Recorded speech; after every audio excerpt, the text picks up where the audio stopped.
That's why it's so important to actually have your registration papers with you when you transport the animals. If you're showing, they're actually going to check that herd tattoo against that registration paper. So all registration papers should accompany the goats to shows. Okay? Then we get into colors. And colors are fun.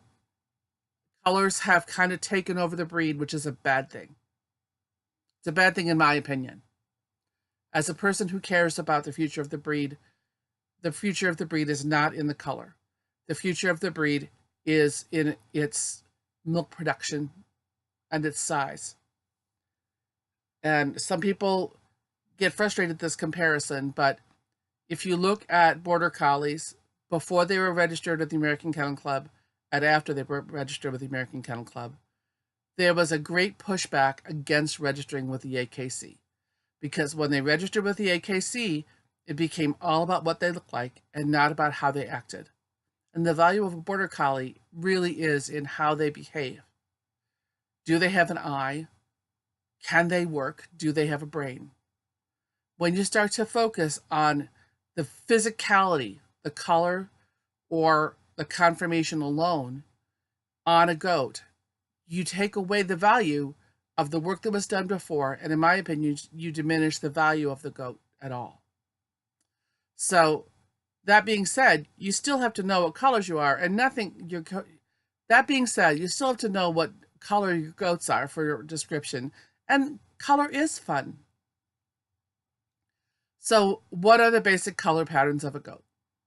Okay? The easiest one to talk about is black. Although I found that black is not very well preferred in the Nigerian dwarf goat.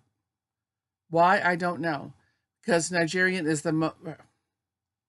because black is the most recessive of all colors in a Nigerian dwarf goat. If a goat has any other colors on it, the black will not be seen. That may be why you come up with some surprise black goats, but I would not let a black goat get in the way of that production or the conformation that you need to improve your herd with. Right? The most dominant color pattern in Nigerians are reds or golds. And that's the color of Goodwood Tom Thumb. It is a dominant color, almost every other color I've ever seen.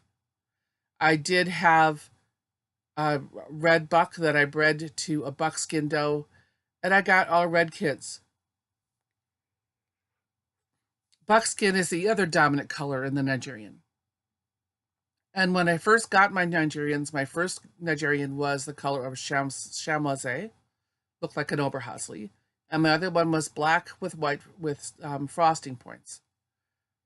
When I bred the chamois to Goodwood Tom Thumb, when that breeding was done, all the babies were some shade of red.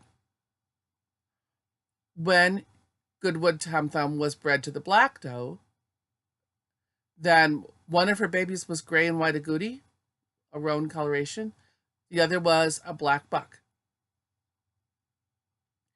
Subsequently, we had all sorts of variations of white and gray and black and gold and pinto, but we didn't have any buckskin for almost 10 years until we brought in a buckskin doe, a buckskin buck. And once we brought him in, everybody became buckskin. Now we're starting to branch into some other color patterns, and we're getting some different color shadings again. But buckskin will take over the herd, so be prepared. What is buckskin? That's the black coloration or the dark coloration over the front end of the goat going down its legs and a light hind end. That dark coloration is referred to as the cape. And that can be black, it can be dark brown, it can be light brown. I have a doe whose her cape is actually a chocolate brown with white roaning flecks. She's very unusually colored. So